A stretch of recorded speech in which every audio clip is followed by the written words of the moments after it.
Welcome to the Non-Standard Podcast. I'm your host, Manny Lampson. If this is your first time listening or your 50th time listening, this is what to expect on this episode. We dive into the concepts of developing your leadership toolbox. Why do you need this? You need this in any situation to help manage, lead, and control, and ultimately win. How do you do that? You can't use the same form of leadership in everything you do. So every episode, we dive into my leadership philosophy. We dive into the story and the background of the person we're talking to. And we also dive into some leadership traits I have accrued throughout the years. And then we also follow it up with a book review at the end. So you're getting a wide range of leadership topics and traits that you can add to your kit. So without further ado, let's go into the recap of this episode. And afterwards, if you love it, like it, share it, follow it, give us some feedback, because we're only just getting started. And we're back with another amazing episode. Just like you heard in the intro, I'm Manny, and on this episode today, I'm joined with a man I met through TikTok. He's making some great content out there, just pushing what great changes we can bring to the military and how we need to get rid of some of the standards that we have falling in place. So Gabe was in the Navy. He was enlisted. He was basically sort of like a firefighter called Crash Crewmen for the Navy, and he talks about his adventures going through that, how you become part of that team, how we talk about the fraternity relationship between these tight-knit teams in the military, very similar to flying. He is now currently out in college, getting ready to come back in as an Army officer, going through an ROTC cadet program. So looking to make the change to the dark side, which is, we had some great questions on. How do you develop yourself now that you're looking to become an officer? What officers did you want to emulate? Where did you learn leadership from? What does the military lack in teaching leadership? We also talk about some interesting topics on, hey, if we're getting ready to go to war, how should we present ourselves? What should we be doing? What type of war are we going to be fighting to maintain this physical fitness? The lack of physical fitness we're seeing in the military. So a lot of topics that are changing, which is great, but how they sort of started and then where they're at right now. So I appreciate everybody for listening. If you love it, like it, share it. Let me know. Reach out to me. Give me some feedback. We're only just getting started. The goal is 5,000 downloads, so let's keep it up until the next goal. All right, let's get on this episode.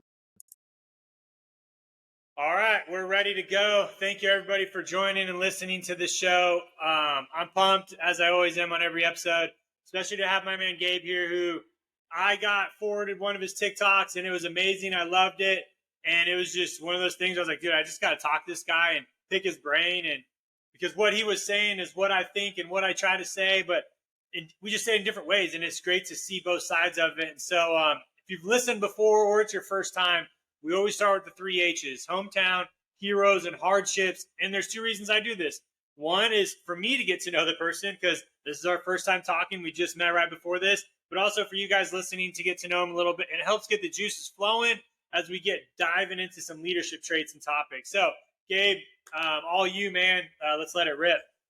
Right on. My name is Stephen Gabriel Andrews. I'm originally from Atlanta, but I lived predominantly, I think the most physical part of my adolescence was in Seattle. My 2 heroes would have to be my grandfather and Ernest Shackleton. I think that dude's just a complete badass. Survived multiple times things that should have killed him. And then hardship, this one's I don't want to be too lengthy with it, but hey, you got time, man. Just dude, if we just talk about that, that's perfectly fine, man. For sure. When I moved, it was a huge culture shock to me growing up in the South and then moving to the West Coast. So I never had a great relationship with both my parents. So when I went to a school with people I didn't know, I felt it was probably the most lonely I've ever felt. And it was for 8 years. And so that led me into making a bunch of destructive decisions, running with bad people, doing bad things. And I don't want to incriminate myself, but it was really dumb shit, that had I continued, had the military not presented itself, I'd probably be dead or in prison. I guarantee it.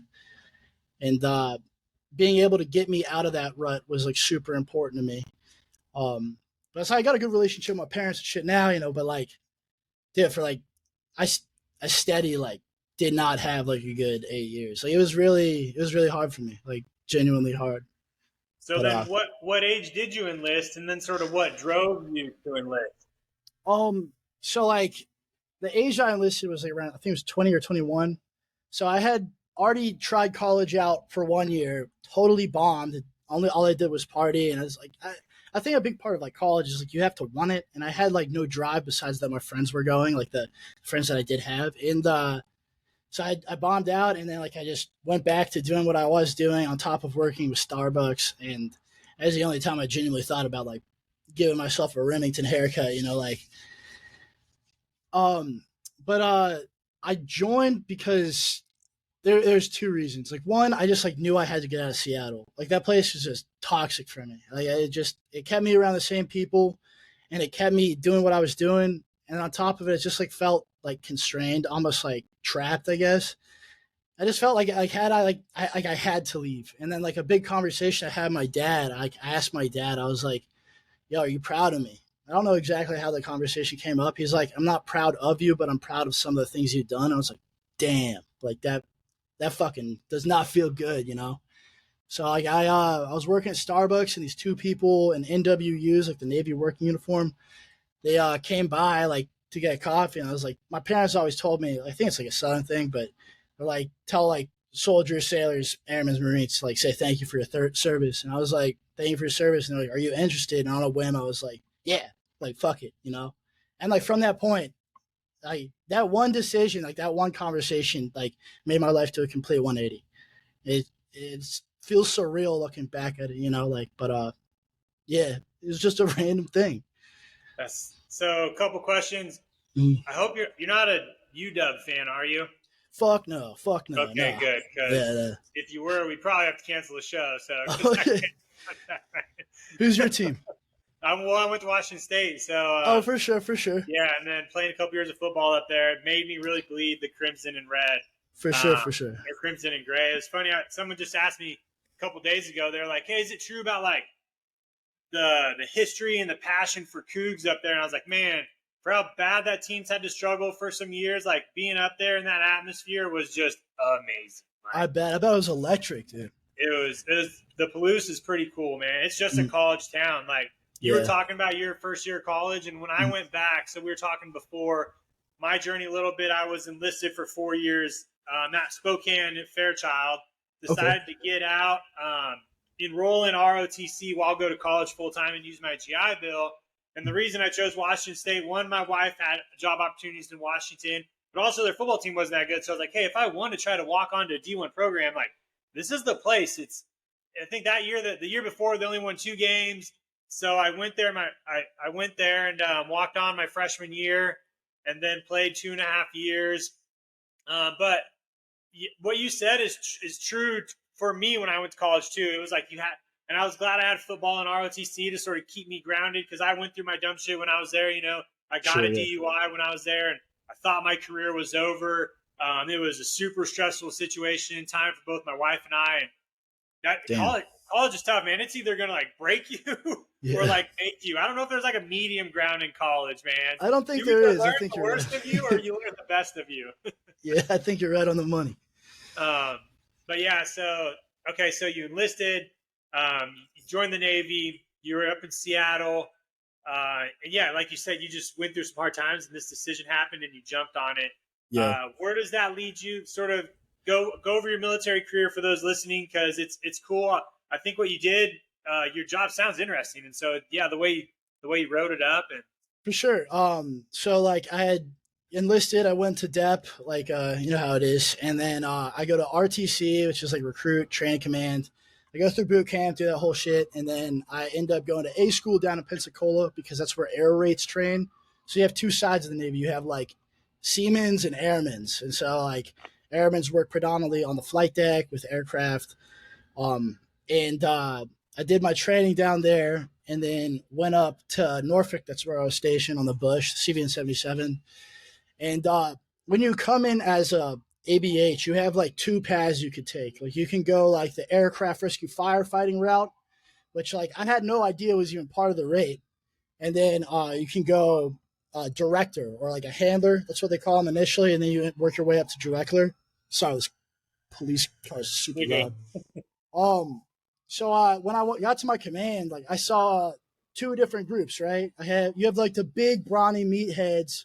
It's like Crash is like the closest thing you can get to a fraternity in the military. I think. It's like probably up there with like, like other like really small coordinated groups. Flyers are the same way, man. Like Yeah, my yeah. experience is being in a fraternity, and yeah. Yeah, like I craved that, like I like, and I think that's like a huge reason which continued to like facilitate my need to be like around brothers and like facilitate leadership and like help, because it's like you're not just helping build them, they're helping build you. But I saw these guys, and initially, like the process to get selected for Crash is super different now.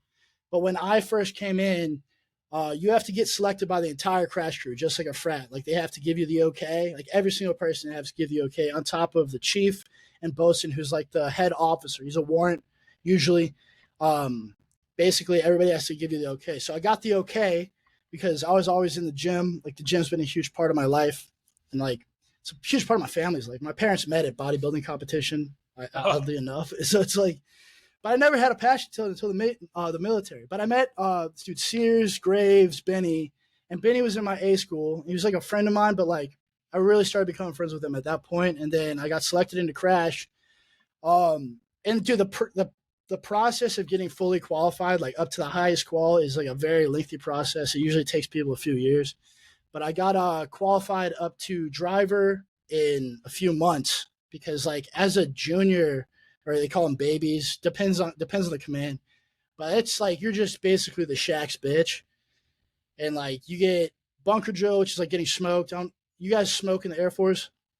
Like PT smoke, is that what you mean? Yeah, like really. So some jobs do smoke sessions, but like 99% of the military or the Air Force does not do smoke sessions. So like when I went through SEER, we got smoked all the time. Like TACTIO was the same way when I went through that selection. You're just getting smoked. But yeah. Yeah, continuously, yeah. So it's like it kind of gave, and my first deployment. This is because I was like I had gotten into Crash and they just sent me straight into deployment.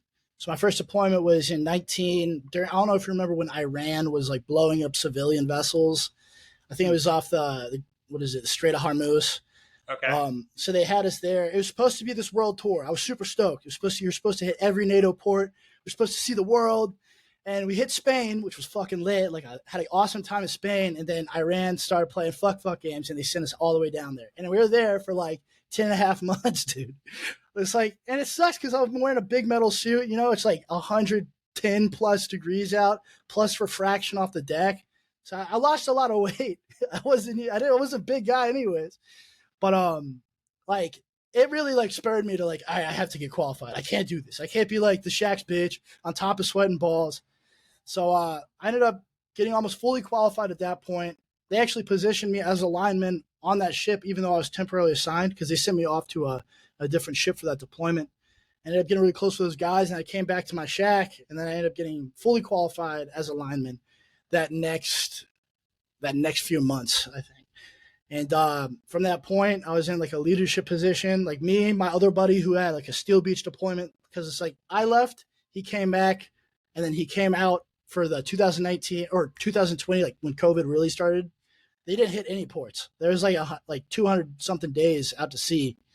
So it's like I didn't have it as bad, But yeah. So like, it was just me and a few guys just on top of this, like leading this. Like it was like 50 dudes, like, and all of them are like dickheads like me. So it was like, dude, but like I loved it. Like I loved it. It was. I don't miss the circus, but I miss the clowns. You know what I mean? Yeah. But and so after that, I did at 2022, I got out, and then I was in this position where I was like, well, what the fuck am I going to do? And obviously my wife's such a fucking trooper, dude. Like she thought I was just going to go straight into firefighting. And then I got out and I was like, I don't know if I want to do that. Like, I feel like I can push myself and my little brother, like during that, everything, it feels so serendipitous. Like my life feels like everything just happened in a way where I'm like, oh, there has to be someone smiling down on me, man. Like, my little brother calls me. He's like, "Yo, I think you should do ROTC." And I was like, "I don't know." He's like, "I don't really know. I don't know if I like the Army." He's just like, "It's better than the Navy." Yeah. And it's a completely different gig. I wouldn't say it's better or worse. Just a completely different life, I guess. But and then I started ROTC. I applied to HPU, got in, and I've been here for 3 years. I got 2 more semesters till I commission.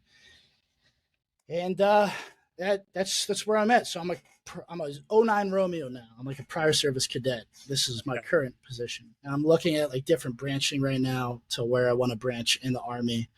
But which is like a huge decision in itself because it's going to affect not only me but my wife and my daughter. So it's like yeah. But that's where I'm at right now. Yeah, I love it, dude. A couple add-ons I'll do there. What you talked, for those listening, what he talked about, your crash team having to verify you, to move up. We go through the same thing on the flying side. So we go through a formal training unit in the B1 community, just like any other aircraft community does, where it's like our tech school.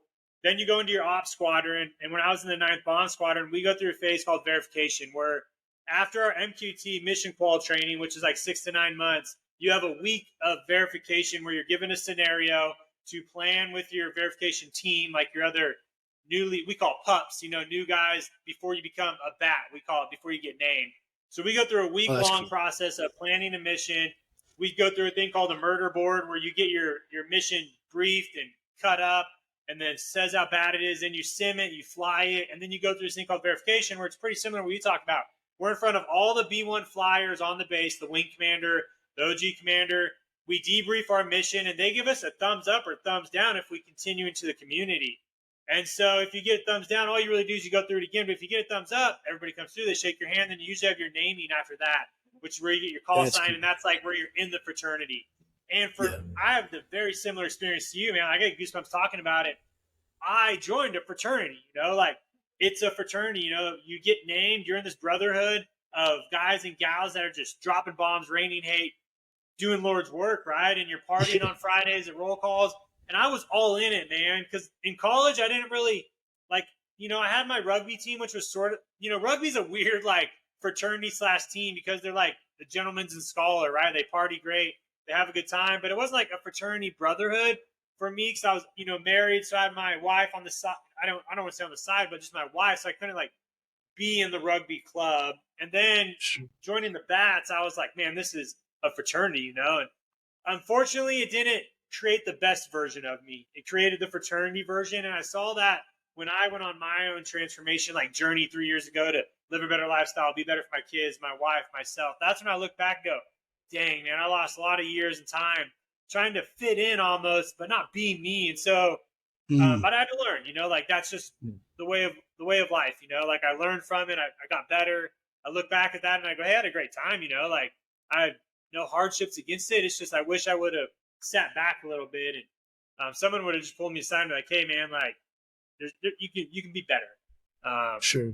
Yeah. So I went through that just like you. And then I do have one question. You talked about becoming an officer now. What interaction did you have with officers during your job? It sounds like it was minimal. So, how does that transition when you think, I want to be an officer? Do you go, I want to be like this guy, I don't want to be like this guy, or? Yeah, so I had two bosuns. Because I had my bosun that when I was temporarily assigned to the Lincoln, which is CVN 72, I think. And he made a huge impact on me, saying that he can basically make a whole group of different guys work cohesively to win, And I had this completely other version who, and I'm not trying to name drop, but dude, he's just a dickhead, man. He didn't prioritize his guys.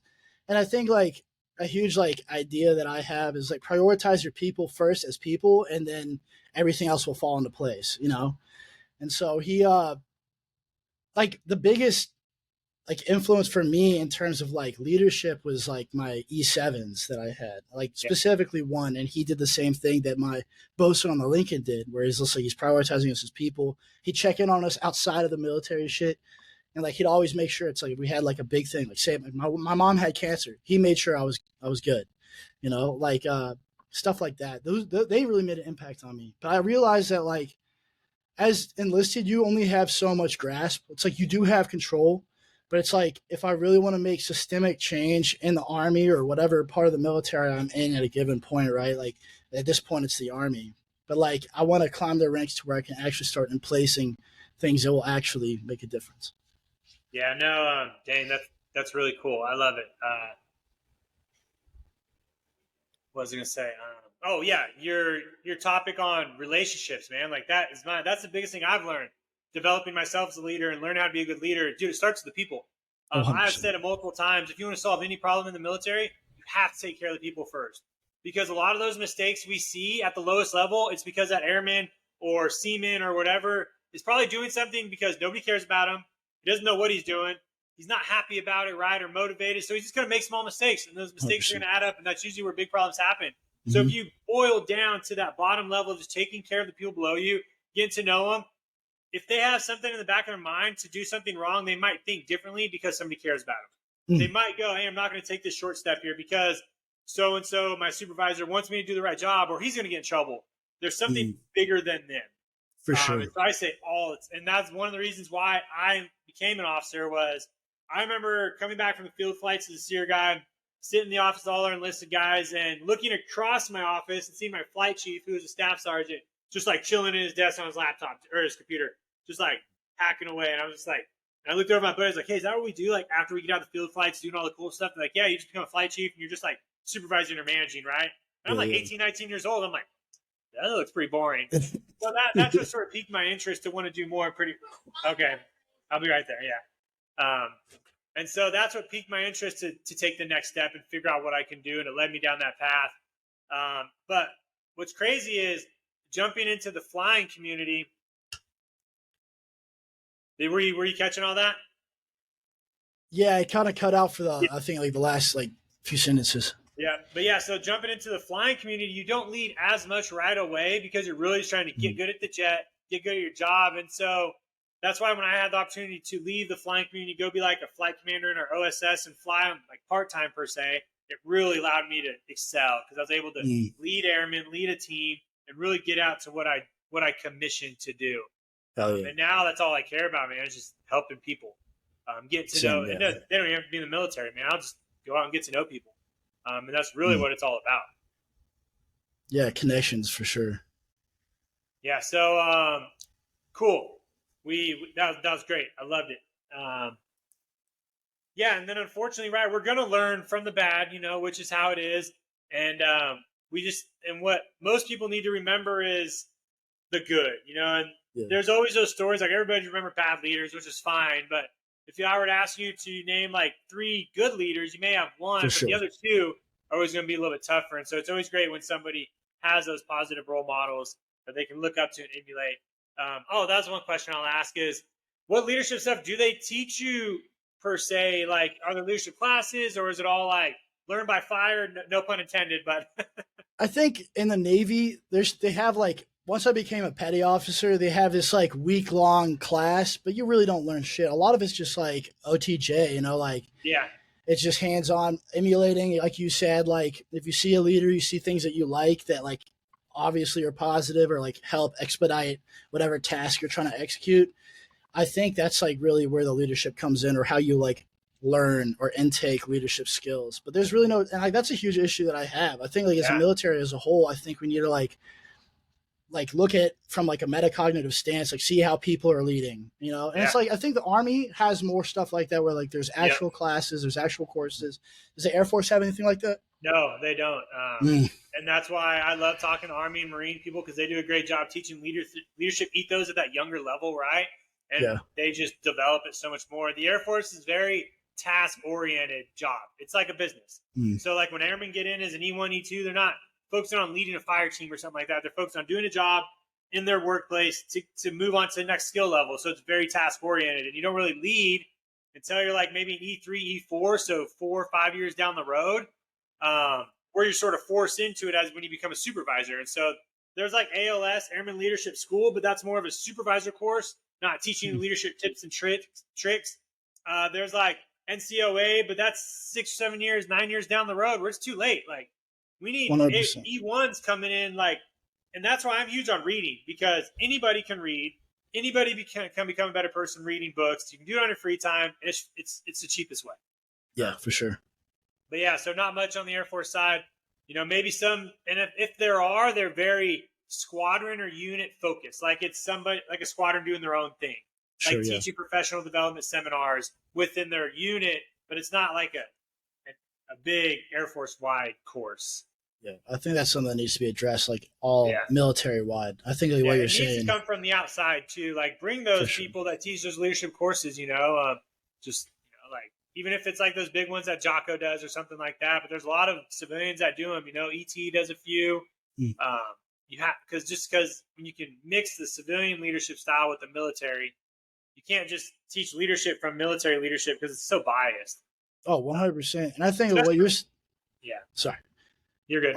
What you're saying is like bringing out outside like civilian leadership that will also translate to like the civilian sector, Oh dude. yeah, Like yeah, that little bit that I was out the Navy, dude, was such a fucking eye opener for me because I was just like, damn, like, I don't know how to talk to people like without swearing. I don't know how to like, it's like it's a completely different ball of wax, and I think that like that shared understanding between military and civilian would definitely like impact the military as a whole. Let's dive into my leadership philosophy because that's always a great one to get, since we already got juices flowing and one of them's already going to relate.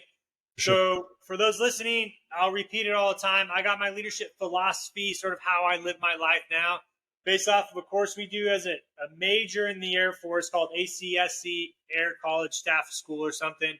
Just another master's degree. One of the courses I took was a leadership course, and it asks you like, hey, if you're going to take command, you have like a couple minutes to brief like your unit on how you lead. And it goes over how to build a leadership philosophy, short statements, direct and to the point that people can take with them. Now, in the Air Force, we don't use those a lot, which was shocking. I had to learn about it. We use more like commanders' objectives and intent and that they're trying to do to fix their squadron, but it's not necessarily how they lead. And I know the Army does it sometimes because I've heard a lot of podcasts where leaders would be like, oh, I went into my unit and gave my philosophy on leadership. And I was like, man, we need to do that more in the Air Force. Like, I want a commander to stand up and go, hey, I lead by doing this, this, and this. Then I'll be like, dang, if that's how he leads, I need to be doing that. So my four, and they're in this order: lead by example in all you do. To be selfless, you have to be selfish. Build relationships based off trust and care, and then challenge the road in front of you by getting comfortable, being uncomfortable. So right off the bat, what do you think when you hear those? I think they're all good. I think like leading from the front is basically what you said was your first one. I think that's a huge, like, I don't know what happens. Like when you reach a certain rank in the military, it's like that doesn't happen anymore. It's like do as I say, not as I do. And I think that directly impacts like how people perceive you as a leader and how they execute your job, because it's like if I'm not going to be able to like if I tell you to do something and I'm not going to be able to like follow through with the same thing, like why would it give me any incentive to execute what you're telling me to, And I think that what was that last one you said? To challenge the road in front of you by getting comfortable, being uncomfortable. It's more of like an innovative one, but yeah. Yeah, I think that's facts, because it's like it doesn't matter what branch you're in. There's going to be some really shitty times, and I think that like, there's salvation through suffering, dude. Like you have to go through challenge to grow as a person, especially as a man. It's like men who just are like complacent, like I don't want to do that because it's hard. It's like idle hands are like the devil's plaything. That's what my mom used to say. I think it's so true. Like especially as men, we need task, we need purpose, and the only way to get that is through pushing through adversity. Yeah, one of the questions you brought up earlier was that conversation of where you asked your parents, about the proud thing, and it was crazy. I just got done reading a book called Raising a Modern Day Knight, and it's about this concept of how men and sons have lost this sort of initiation into being a man. Like there's not a moment in our lives now where a dad would go to their son and be like, you are now a man, like boom, like, and the book is about a father who is trying to remember in his life where his dad told him like, you are a man, like, because he said he went to college and his dad was like, hey, now you're a man, but he was like, wait, what? I am, like, what I do. And so like that process is, sort of like we were talking about, that brotherhood, that manly need to do hard things, suffer, trauma bonding is a huge concept. Like I'm a believer in, like the Army, I think beats it down quite a bit with their PT and rucking, but it's for a purpose, man. Like comfort in crisis is how we win wars. We get to know each other in comfort. And so that in crisis, we're not wasting time. And the Army has a good motto as well, like more blood in training, less death in war. Like it's brutal, but it's true, man. Like if we're taking training too easy, we're going to die more in war because we don't know what we're going to do in a stressful situation. And so that's what I'm trying to bring to my base here with just rucking. Even though rucking is not hard or brutal, for some of these airmen, it's the hardest thing they've ever done. And I need them to do, and sometimes we just PT and OCPs and it's the hardest thing they've done. But I need them to get comfortable being uncomfortable, because I think in this time of war, we may be fighting from home. So, we may have to defend our place. And so to do that, we're not going to be able to change into like workout gear, right? And go like full security. You're going to be given a vest and probably some shitty M4 or like helmet and throw it on. You're going to have to walk around your base for security, because everybody's going to be busy. So if you don't know how to do it, you're screwed. And I don't want you on my team. That's why. I need assets, not liabilities. Like that's 100%. A huge thing. Yeah, you're only as strong as your weakest person, man. Like that's facts. And I think what you're saying is accurate, bro. We're living in like the most crazy time. Even like talking to like my old head, like Pops, he's saying that like I've never seen America like this. Yeah, it's like you look at our past battles, we've always we've went out, like we've either had to help people do it or go to support people, but we've never had this thought of what if it comes to us, or what if we have to start it per se. How are we going to defend a war? Who's going to come back us up if we start a war? I don't know what country, if we were to start a war with the near peer threat of another country's going to go, let's go jump on USA side like they did during World War I and II. They're going to be like, hey, bro. Yeah, you got it. You got it. Like, yeah. You guys are the World War II. You guys are the World War champs. You could do it, like.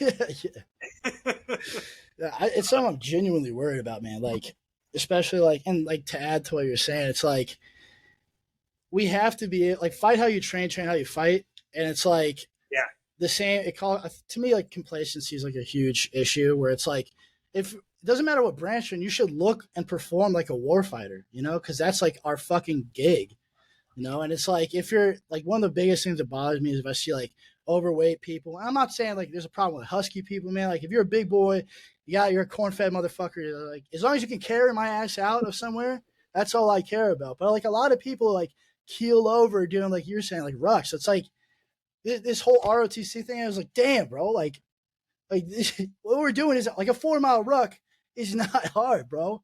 Especially like if you got like 60 plus pounds of gear on you, you have to hump that like 4 clicks. It's like, I don't know if a lot of motherfuckers can do that, especially nowadays, dude. Yeah, the physical fitness thing has been driving me bonkers. Now I say it, and I've said it before plenty of times, I can speak very highly on it because I've been on both sides. I've been on the average size before I started this, where I wasn't maxing my PT test. I was getting average scores. I wasn't good on my nutrition. I was drinking, so I wasn't the best. But now that I claim to be in the best shape of my life every day until, I get older and older, I can say I'm upset with the way fitness is ran, how it's looked at. And the biggest excuse I get from a lot of airmen is, well, the war we're fighting is going to be on a computer or this. Yeah. I'm like, I don't care, dude. Like, and I've told my airmen this before. If you can't exercise for 45 minutes, I can't expect you to work hard mentally for 8 hours, like hacking away in Cybertron or whatever, man. You're going to get exhausted mentally if you're not physically in shape. And some people are going to be like, oh, that's not true. I just sit in a computer. And no, you're going to crash. You're going to succumb to long hours if you're not in shape. It's just the way our body's built. If I'm fat, out of shape, living off energy drinks and Cheetos, I can't do that for 10 hours. I can do that if I'm drinking water, eating my protein, and in decent shape. I can manage to suffer a little bit longer. For sure. And so it's just a hard time to push PT, like Facts. We're not going on a front line in Iraq where you have to be in good shape. So we're fighting this battle with all this younger generation of, hey, I need you to get in shape to be a good war fighter. But they're like, well, I'm not going to be a war fighter. I'm going to be controlling a drone or something. Like, I get it, but the personal appearance thing is huge. For sure. It's oh man, and I just talked about on my last episode this lack of standard. We're like the standard is like excelling sort of, and if you're below, you're like average. It's like this. We're dropping the pedestal on what we want greatness to be, and 100%. Unfortunately, other countries are seeing it. I think they're seeing this lack of standards in the military, and we are seeing a shift. Don't get me wrong. Like I'm seeing a shift in this like mid 2000 officer levels that are starting to become like colonels, and 1-stars. They're sort of that generation that saw the shift going bad, and so they're trying to revamp it back up, but it takes time. Oh yeah, for sure. The fitness is going to take time, but I'm seeing it, and I'm loving what I see from some commanders out there and some generals, like pushing PT. Like there's some podcasts of officers I listen to, and they're on the same boat as me. And one of the lines you talked about was "Do as I say, not as I do," and it made me think, like, where did this come from? Like, when did that line like even happen? I don't know. It's like endemic in the military. Yeah. It doesn't matter what fucking branch. It's like all my boys. Doesn't matter what branch. It's like that's a huge issue. And it's like I have no idea. I don't know how it just came about. Yeah. If I were to think of a generation or a time of military rank that this came from, I think it's that maybe enlisted around the early 90s, got into the GWAT, where they were just told what to do, go fight this war without a reason, not really a reason why, but they were just told to go do it and then just do. And I think that's where this do as I say, not as I do mindset happened. So those people became E9s and higher chiefs, maybe big supervisors in early 2010, maybe into the 15s, 20s. And so we're seeing them sort of leading right now. And so I think that's what shift happened timeline wise. So now this younger generation is getting the blunt end of it, but they're also starting to push back. Like, no, I'm not going to do as you tell me, which you probably see it a lot now in the ROTC world, the why, right? Yeah. Which there's pros and cons. And I always want to give them the benefit of the doubt. Like I love when they ask me why, because I do want them to know why they're doing it, right? Why am I telling them to go exercise? Why am I telling them to go ruck or do this, which is fine. But I also want them to know there's times where I need you just to go do it. Facts. Which is why the Marines are great at that obey order concept. Like I had a Marine captain on my last episode, then a Marine first sergeant on before. And, you see it very well as sort of the brother-sister service, like that's just the way order works there.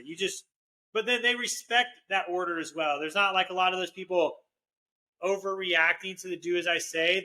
That your guys' ethos on order and leadership is very it's built into you. So you respect it too. For sure. But yeah. I don't know how it happened though. I think that like what you're saying, like, and I feel like it'll phase out eventually. Yeah, but we just gotta wait for people to get out.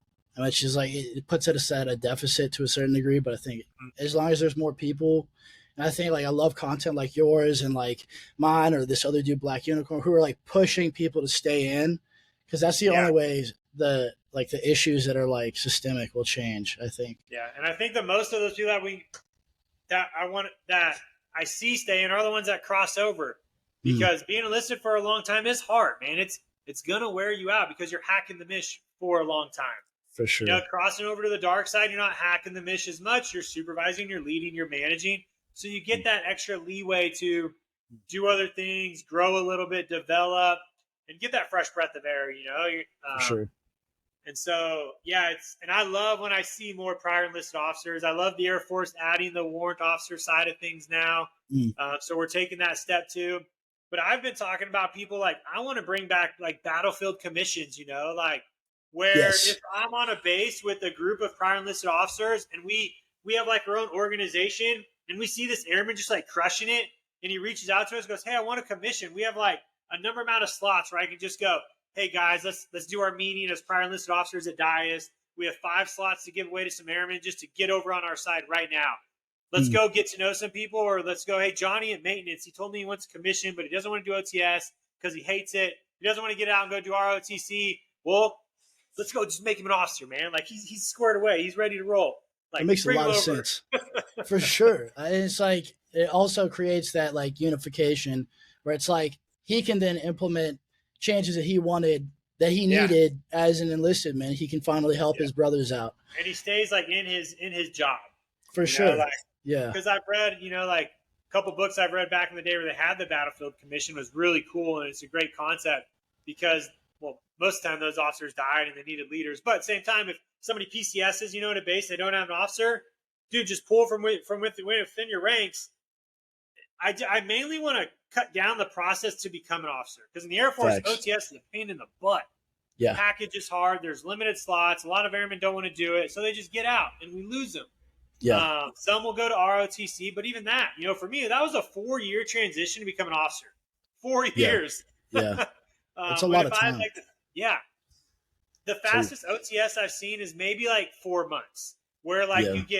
you get added to the application process right away. You get selected and you get a good slot. But now the delay is like a year after getting selected for OTS and then going to OTS school.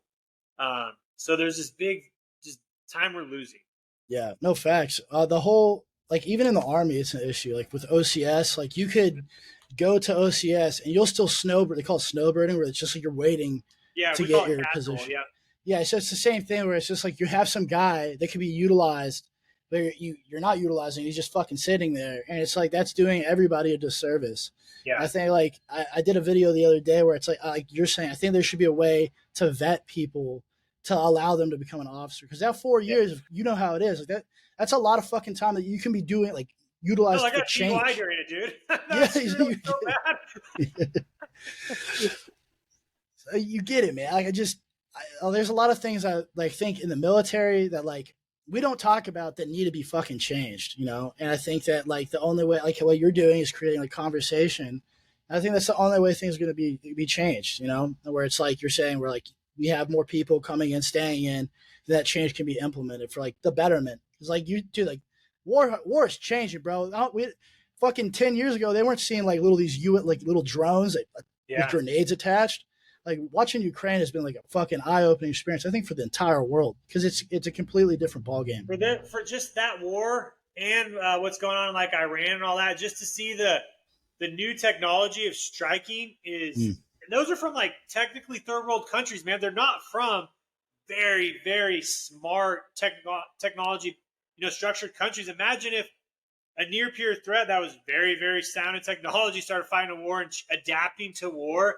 Dude, it's insane. Yeah. I like, that's why I'm like, dude, like I just had I'm having my daughter in October. So it's like, as I watch this and because I feel like something's going to happen soon, where it's like, we're going to get thrown into something. Especially, like, I'm not trying to bring politics into it, but like there's a specific candidate where I'm like, we're so cooked, but like, it's like scary, bro. Like, I don't know how we're supposed to like bob and weave with that, especially as it's happening real time. Like, there's no way to like mitigate, train for something where it's like, there's been training scenarios where in our community as flyers, we'll be like, let's train to the next war. And we get scared thinking about it. Like, that's how scary it is to train to who we would fight, because it's just scary. Yeah. Like before, when we were training to go to Iraq and Syria and all those places, we'd be like, okay, cool. We're going to train to get past these bad guys, these threats, do what we got to do to escape and go home. Now we're like training, and we're in the middle of training, like, whoa, this is pretty, like, how do we do this? Like, this is tough. Like, it's crazy. It's just a weird time, man. I think just for everybody, it's a weird time. So let's circle back to the leadership philosophy. Which one do you see yourself doing pretty well, and how, what traits do you see that you can throw in there for those listening? I say like the one that I'm decent at is like pushing through, like struggle. I think that's like, and being okay with it. Like I wasn't always like that, man. Like I always, like probably up until like 20, I'd quit everything. Like if it got hard, I'm like, this ain't for me. And that really did myself a disservice when like learning things, because it's like you have to push through that to become sufficient at something. So I think like that I ended up becoming good at it was just through being in pressure and being under like stress. And like I said, I think it's necessary for men where like we just, like there like I used to be. I'm just like, I'm not doing this. But like because I've pushed through, and it's like, and every single time I think that you push through something, you show yourself that you're way more capable, and it encourages you to continue to push through. Yeah. The not the thought, but just the action of failing is so important in people's lives. You have to fail. 100%. Like, failure is a part of success, man. Like, and it's probably it's a very overused term, but unless you have failed physically or mentally or spiritually or just in life, you've bounced back, you sort of go, man, I just went through that, like for sure. Shia talks about it on his podcast with John Berthel on The Real Ones. Shia talks about when he was at the bottom and he picks himself up, like that's when you can do a lot. Like when I failed TACPO selection, it was the same thing, man. Like worst moment of my life, but I look back at it, and it was one of the best moments of my life. I learned a lot about myself. I pushed myself. And I don't want to say failing was gaining a bunch of weight, but losing all that weight to see what I put on, like that was a huge moment too. And that's why I'm so big on doing hard things overall, because anybody can do something hard in their mind or their aspect to where they can get better. Not everybody has to run a marathon, do something hard. It could be a 5K or a mile. But just taking that step is what I love to see. Yeah, so. Little increments, like, for sure. And like you said, dude, like, I think some of the, like, if we look at society now, we're so comfortable. It's like we've been dude, it's horrible. We don't have like animals trying to fucking eat us. We're not going to war constantly. We're not fighting face to face. It's like there's a lot of like cognitive dissonance when it comes to that. So it's like when you increase the amount that you're struggling, it kind of facilitates a replacement for the shit that we might have gone through, I don't know, like 100 years ago. It's like we live way longer, People don't realize we've evolved into a comfortable society over 50 to 70 years. So it's hard to break that with one generation. I think we're seeing that generational shift with maybe those aged from 25 to 40 right now, who sort of saw the comfortability, maybe their parents, right? And now they're like, whoa, like I need to do, but so we're seeing it in like all these 100-mile races pick up, right? All these ultra marathons, all these guys doing these physically hard things. So we're seeing the shift into that, and we're seeing success from it.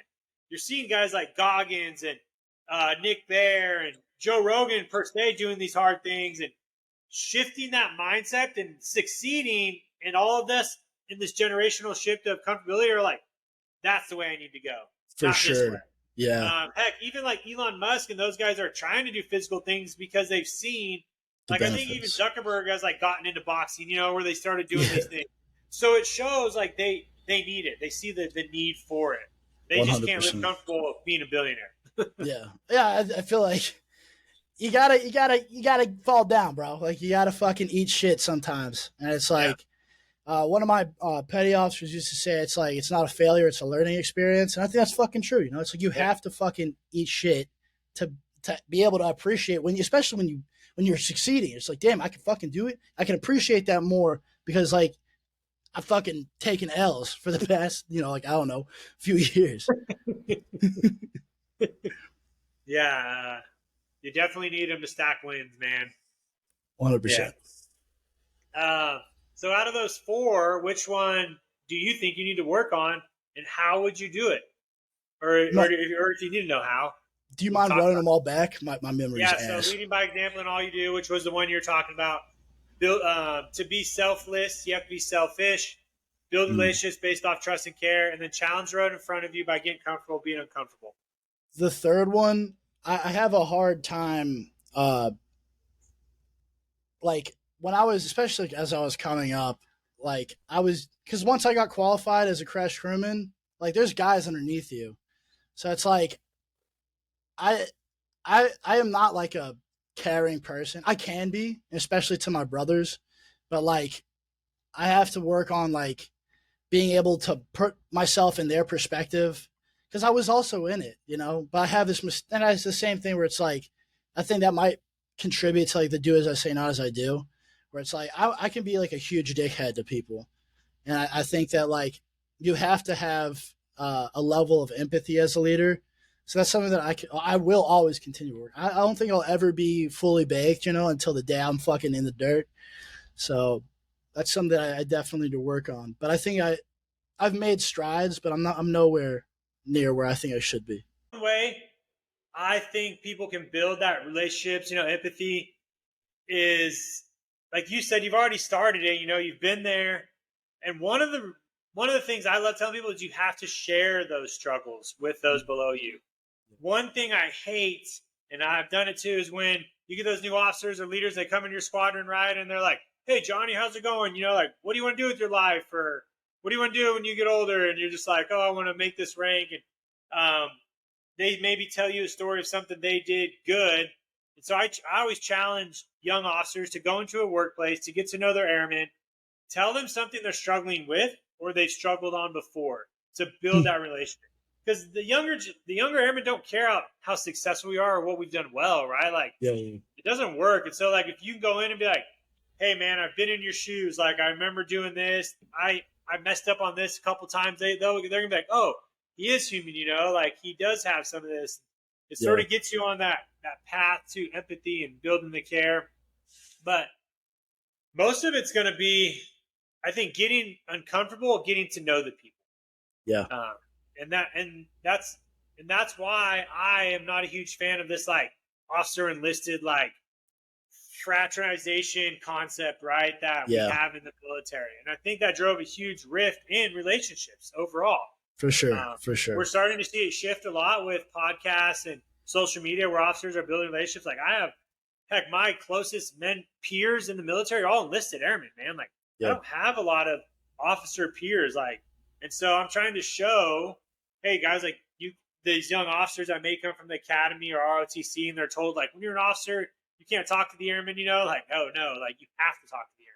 Oh, for sure. You have to rely, dude, like a lot of these airmen or like soldiers in my experience, like they know way fucking more than me, dude. Like, especially as a prior sailor, dude, like I don't know how to plot points. Well, I'm learning, but it's like, there's this idiom in the Army. So you can't spell loss without LT. Yeah. And it's so fucking true, bro. It's like I have to have enlisted men because a lot of them have way more experience. A lot of them have seen combat. A lot of them have done your job way longer than I'm doing it, I think it's important. And I like what you're saying, dude, like the rift, like I think it is healing, but I do think it's like it's a complete like dis self-service for us, It's like where it's like I don't know how I'm supposed to facilitate like a good relationship if I can't engage in like what I would do with a normal person, like become friends with, like that's something that like I'm worried about because I see that in the Army where it's like that brotherhood aspect is so fucking important to me where it's like I can lead because I understand them and I know them as a person, where it's like I see a lot of these officers. It's like, I don't even know how you describe, what a word you do that. But like, yeah, dude, I hate that. I hate that. Like the whole point is like they're supposed to be my family. They're supposed to be my little brothers or my big brothers. I'm not supposed to fucking. I hate that, dude. Yeah. Yeah, I always like related it to TV shows. Is always real easy, right? I just watched Band of Brothers for the first time a couple weeks ago, and in that show, it shows one of the officers. That's just how they live, man. They live with each other, drinking with each other, getting to know each other, and so there's a great like.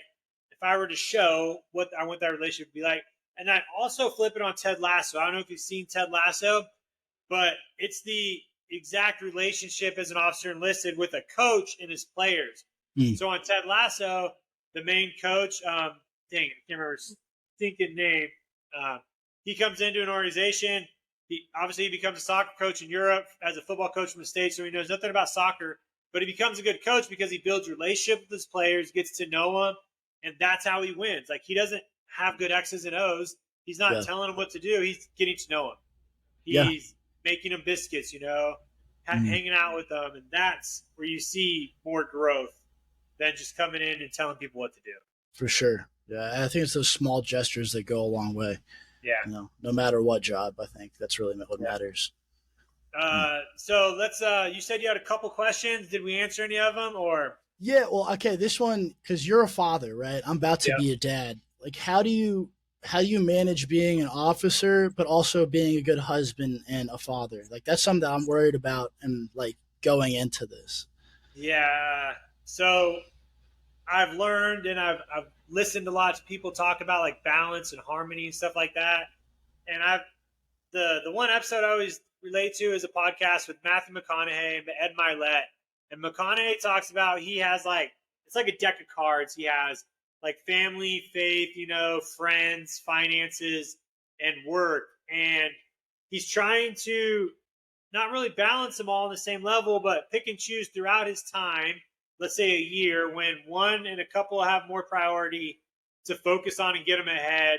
And then if like faith and friends fall down in the red, like let's say we use green, yellow, and red, he has to shift and pick those back up while the other fall back down. That's how you have to live. So like I use my 9th Bomb Squadron experience as the fraternity. That was my priority then, right? So that card was green.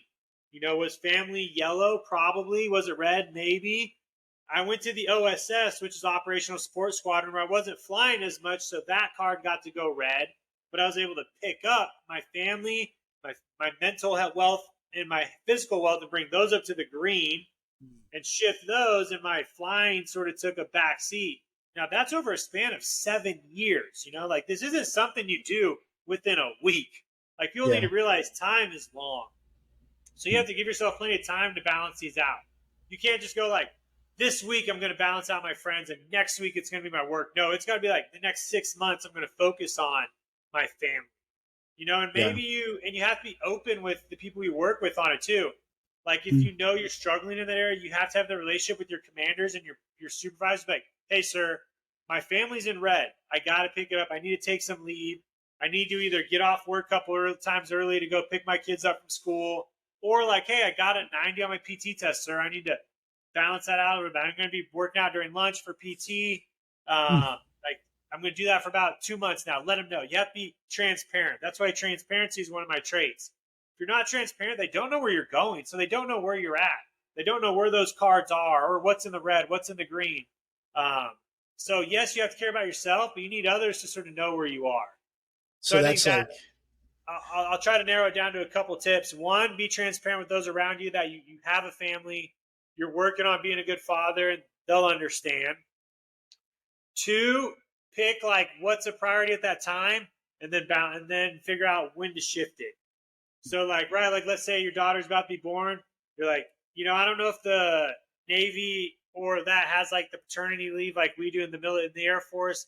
Take it, tell them I'm doing 70 days with my baby right now. I've never had that much time off with my kid, and I'm doing it because I'm shifting that priority. Because when I go back to flying in October, that card's going to have to go green. My flying card's going to go green, and my family's going to maybe be yellow, light green. My fitness, I'm going to try to keep up there, but something's going to fall down to balance it out. Okay. But I do think we have a lot of time to do it all. Yeah. We have a lot of time in the day to do all of it. It's hard. And that's what I tell a lot of people with everything I do, the podcast, my fitness, social media. It's hard, but my days are pretty routine and regimental, I have my 0 time in the morning where I, structure my social media. I make my content. I work out. I make lunches, take my kids to school. I go to work. They come home, maybe I come home for a little bit where I'm focused on them with their homework. We go work out as a family, and then, I'm doing other things. But for sure. My last question is I usually ask all men this, especially if they have kids. What do you recommend for a young dad? What are some things that you help facilitate a good relationship with your kids? Man, I would just say enjoy it, man. It's the best moments of your life. Your kids won't remember it, right, when they're less than 2 because they're babies, but you will. I have Cooper who's 6 weeks. My son's 9. I don't remember a lot when my son was Cooper's age. That sucks, man. But I was in training. I was doing a lot. I can look at pictures and remember, but you have to just embrace it. Try not to rush it. You're going to want him to be potty trained. You're going to want him or her to start walking. Embrace the hard parts, the poopy diapers. As a father, our job is to change diapers, maybe bottle feed when they can, but the mom is the maternal instinct, so they're going to be doing a lot in those first few weeks. We're just sort of sitting back, taking care of the house, making sure everything's clean there, the dishes, food's ready. If you have pets, taking care of your pets, chores. But then when you have those moments, embrace them. Stay in the moment, moment type shit. Yeah. Okay, for sure. You're going to have a lot of them too. So don't think if you miss something, right? I was gone when a couple of my kids learned to walk on deployments. I was gone when they said a first word. It sucks, but you embrace the moments you have. And, I'm blessed for social media and pictures and all that to do all these fun pictures. But also you have to be strict and fun. We're in this generational shift where dads aren't that hard ass that they used to have to be, for sure. Yeah. I just talked about it on one of my last podcasts where I think both of our dads probably grew up in that age where they had to be the strict father figure. They weren't like our friend, you know, like for sure. But now you can. We've seen you don't have to be the hard ass dad, and that's it. Like my son is my best friend. You know, like I tell him that. But then there's also times I'm like, bro, I'm gonna beat the shit out of you if you mess up because I'm your father. You know. Yeah. And he you gotta knows keep that. On. For sure. But as for being a girl dad, ooh, I love being a girl dad. I spoil the shit out of my daughter. I'm so psyched, bro. I'm so fucking psyched. It's the best. It's the best feeling of my life. You know, like I can't say no. My wife knows it. I'm glad we have 2 boys now. Like, even though I would have loved to have another girl, I would be broke if I had another daughter. Sure. JoJo knows it. She's, it's amazing. But it's, yeah. Thank you, man. Thank you for having me on too, man. Yeah. What book do you got for those out there? Dude, I had it because I use Audible. That's how I can like burn through books really quickly. I mean, just like a book that like I hold near and dear is The Fellowship of the Ring, just because like that whole book is about persevering, and especially as you go to like the 2 Towers and Return of the King, like it reminds me of like nostalgic, like good times, you know, like my big brother and I used to read it together. So like that thing just like, I don't know. I love that book, and I love like all Tolkien's works, but like those books as a collective are like really important to me. I don't have any like, you know, like other books. I usually just read fantasy. Perfect, man. I love it. I love when people bring a different aspect, you know, to what they think they have to bring for a book. You know, like if I were to bring up a science fiction-ish book, you know, for leadership rise, like I like Ready Player One. Is a very good concept, you know. Ender's Game, even though it's based off of like historical moments, but the Shadow series is one of the best series I've ever read in a book series, because it, you know, the kids come back to Earth and they're put in their continents to fight wars against each other. So pretty crazy concept. But one of my favorite series, you know, like I look at like the Redwall series that I read as a kid. Right back then, I read it for its talking animals and fun things. But if I were to read it again, I'd probably look at it as like, oh, the hares are rebelling against the foxes. You know, like. Look at how they don't give up, you know, like I could twist it into that and get something from there.